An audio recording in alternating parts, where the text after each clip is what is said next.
Welcome back, everyone, to By the Book Bonus Bets. This is McDonald. My name is Nejad. And Meg, we've addressed Rookie of the Year. We've addressed MVP. One thing we haven't addressed in terms of the awards market is Offensive Player of the Year. Right. So let's talk about a few of the contenders in that particular market. But before we do, let's look at the odds board and look at who is sort of on top right now as we approach Week 10 of the NFL season.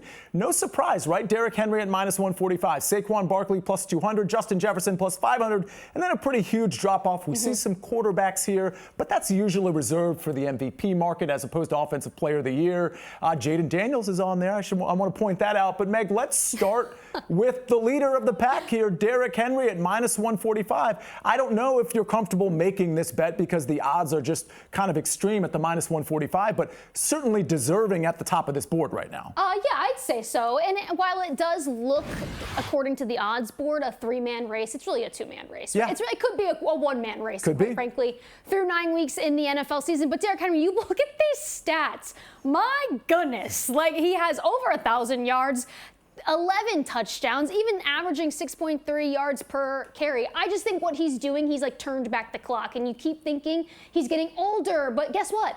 The running back stock is up. And Yes. you know what he does for this Baltimore Ravens team? Yes, he can run the football. We know that. And it took them a couple weeks to really start to gel and mesh with Lamar Jackson under center.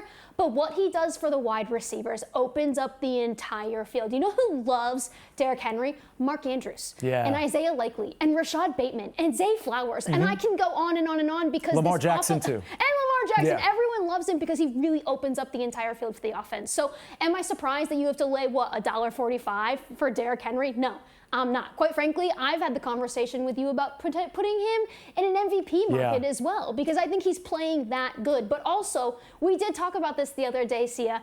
Do you start to limit or like reel him in just a little bit? You don't want him getting overworked in 10 weeks of the NFL season. You want him in the postseason. The Ravens have aspirations to win a Super Bowl, right? So, yeah, a couple things here. One, I think two things can be true. You can scale his workload back, but he's so efficient that he probably gets there anyway when it comes to the stats. The other thing I love that you said is you talked about turning back the clock when it comes to Derrick Henry. Well, you also mentioned running backs. Like, we're turning back the clock, and running backs really mattering here. When we look at Offensive Player of the Year, remember, we saw running backs at the top of that list. It was Saquon Barkley, and it was Derrick Henry, and then we had that Justin Jefferson, and then the drop-off. Saquon Barkley has to be a guy that at least can eclipse Derrick Henry. You talked about how Derrick Henry helps out that receiver core and the quarterback. Well, Saquon Barkley's clearly doing the same thing. A very easy guy to root for. The stats pretty far behind from a touchdown standpoint, but from a rushing yard standpoint and what he does in the receiving game, I think Saquon Barkley could absolutely catch up. And one thing I want to say before I get your Barkley thoughts is the Eagles and the Ravens still fighting for playoff position. So you can't scale these guys back too much. They need seeding and home field advantage and things of that nature. So your thoughts on Saquon? I think all of that is true. And also when you look at Saquon Barkley's stats, like the rushing yards aren't that far behind a Derrick Henry. Yes, the touchdowns are, but like he's still being able to run the football at a pretty high level. I think the fact that maybe I'm like a prisoner of the moment, and we just saw him leap over a human man, a grown person with a family just this past Sunday, backwards for a whopping 14-yard gain.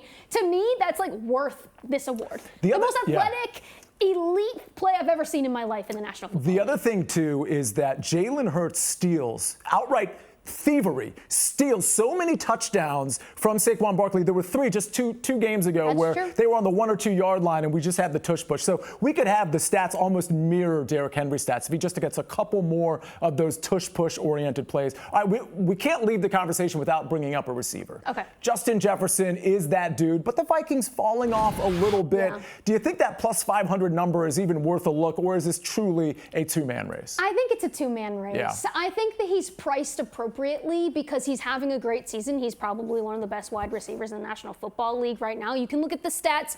They speak for themselves, obviously. And look, these awards are all voted on. So they're like feel-good stories. And while the Minnesota Vikings are a fantastic feel-good story, you do have to have the record. And while they've been incredible and they do have a great record to start out the season, there might be some drop off, right? And what we're seeing from the Baltimore Ravens, who are looking to win a Super Bowl, right? Like that's the caliber of team that we're seeing for the Ravens. And I don't know if the Eagles are quite there, but they're going to be good. I still think the Vikings don't have it this season, and for that, I wouldn't place a 5-1 bet on Justin Jefferson. Totally agree with you. 2-horse race. It's the comeback of the run back, and I would probably defer to Derrick Henry at the -145 if you want to pay that price.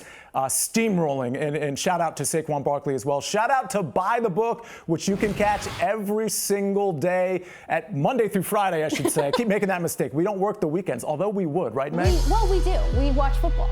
That's correct. And we sweat out our bets. Very lawyerly way to look at that. Absolutely appreciate it. But every single Monday through Friday at 5:30, and of course, all of this futures forward content on Monumental Plus. Check that out as well. We'll see you on the next one, folks.